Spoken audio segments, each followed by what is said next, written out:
Pregnancy is a time of both joy and fear. While we revere the miracle of life showcased in all its glory, it's also incredibly complex and not without risk. Today we're going to take a closer look at the reasoning and scientific facts behind why the Holy Quran has specific stated periods of waiting for women to not begin another sexual relationship after separation, divorce, or the death of their husband. And it has a lot to do with pregnancy. First, a few scientific facts about the female reproductive system, spotting and perimenopause. Spotting is the term used when a woman experiences vaginal bleeding, usually associated with her monthly period or menstrual cycle. Normally, spotting occurs at the beginning and end of the menstrual cycle, and in most cases, it is a sign that the woman is experiencing a normal cycle and is not pregnant. However, approximately 20 to 30% of the time, spotting is actually caused by pregnancy in the first trimester, usually between 4 to 8 weeks after a woman has become pregnant. This leads to a very common and very dangerous misconception that the woman is not pregnant when in fact she is indeed with child. Another scientific fact concerns women as they age and approach menopause. When this happens, a woman stops ovulating, after which becoming pregnant is no longer possible. However, there is a state called perimenopause where women can experience a lessening in frequency of their menstrual cycle but can still become pregnant. Women in perimenopause may think they cannot get pregnant, but they indeed can and sometimes do get pregnant, even though they believe that their menstrual cycle has stopped completely. Okay, now that we've taken a look at some scientific facts about a woman's menstrual cycle, spotting and perimenopause, let's take a closer look at what the Holy Quran states. Firstly, for women who have separated from their husbands or have recently divorced their husband, the Holy Quran states that divorced women should keep themselves in waiting for 3 menstrual periods. For women who approach menopause, the Holy Quran states that, and those of your women who despair of menstruation, if you have a doubt, their prescribed time is 3 months. The reason behind this is simple. Even though a woman might believe that she is not pregnant because she's had spotting or is perimenopausal, she indeed could be pregnant. So in order to make sure that she isn't pregnant and that the next man does not inherit the responsibility of raising a child that is not his own, and also so that there is no confusion in matters of paternity and lineage, the Holy Quran tells women to wait for 3 full months before starting a new relationship with another man. Now let's keep in mind that pregnancy tests have only been around since around 1930. Before that time, both women and doctors relied on a woman missing her menstrual cycle to determine if she was indeed pregnant. So prior to 1930, how many fathers around the world have mistakenly believed they fathered a child that was not actually theirs, or unknowingly raised a child that was not their own child? Even today, there is also a state called late recognition of pregnancy, or cryptic pregnancy, where women can experience negative urine, blood and ultrasound tests in the first few months of their pregnancy, all the while actually being pregnant.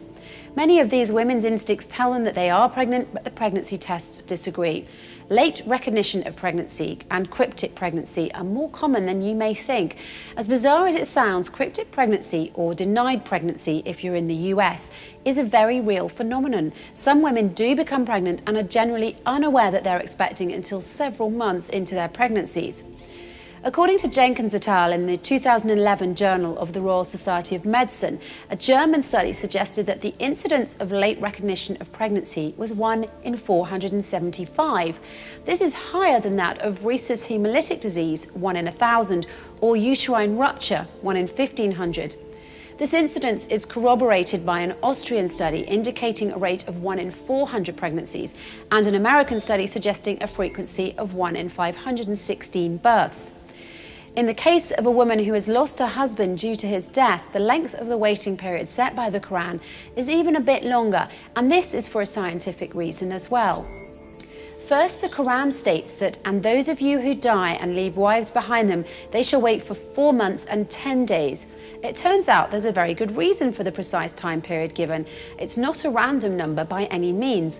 Amazingly, even though the Holy Quran was written 1400 years ago, the time of 4 months and 10 days, almost 130 days, is exactly when all of the physiological transitions required for a successful pregnancy occur. including the HCG hormone, a very important hormone for pregnancy, reaching peak levels and then declining and leveling off for the remainder of the pregnancy, and when the placenta becomes the primary source of estrogen and progesterone for the developing baby. As stated by Wang and Zhao in 2010 in their book Vascular Biology of the Placenta, and Loudermilk et al. In 2014 in their book Maternity and Women's Healthcare, the 11th edition. Furthermore, research by Steer et al. In 2006 in the book Heart Disease and Pregnancy reveals the second wave of trophoblastic invasion, or gestational sac invasion, happens during an average of 133 days of pregnancy. This trophoblast invasion extends more deeply to involve the myometrial part, the muscular part of the uterine spiral arteries. So essentially, after this time, 4 months and 10 days, the chance of a pregnant woman having a normal miscarriage is very low. And by the same token, it's also much more complicated for a pregnant woman to have an abortion after this time. And if she were able to, undeniable physiological evidence of the abortion would be left behind. Also, before 4 months and 10 days, it's much easier to cause an abortion by various means such as rough sex, strenuous physical exercise, or pills. Then there is the issue of pregnancy abuse, which rises sharply after a woman becomes pregnant. This abuse causes 80,000 maternal deaths each year due to criminal abortions, killing 80,000 plus fetuses every year as well. If the woman or her family is greedy, they may try to cause an accidental miscarriage because they don't want the added responsibility of another child, or because they want to protect the inheritance from the future heir. So in order to protect the pregnant woman, the unborn baby and the new man she may decide to have a relationship with, the Quran sets out this precisely prescribed waiting period. It is for these scientific reasons that the Holy Quran has prescribed such specific terms for women to wait after they've become separated from their husbands, divorced from them, or have lost their husband due to death. If a woman waits for these time periods, there will be almost no chance that a man will be forced to raise a child that is not his own, but that he thinks is his own, or that the paternity of the child will be mistaken. Unfortunately, in many non-Muslim countries, many problems arise from the fact that women don't wait the prescribed period. News reports from these countries are full of these stories, including men raising children they believe are fathered by one man, when in fact it was another, and even a case where twins were born with the same mother but different fathers. If the word of the Holy Quran was followed, these problems could be avoided completely. As you can see by looking at this from a purely scientific standpoint, the words of the Holy Quran contain much wisdom and would be of great benefit to everyone involved if followed.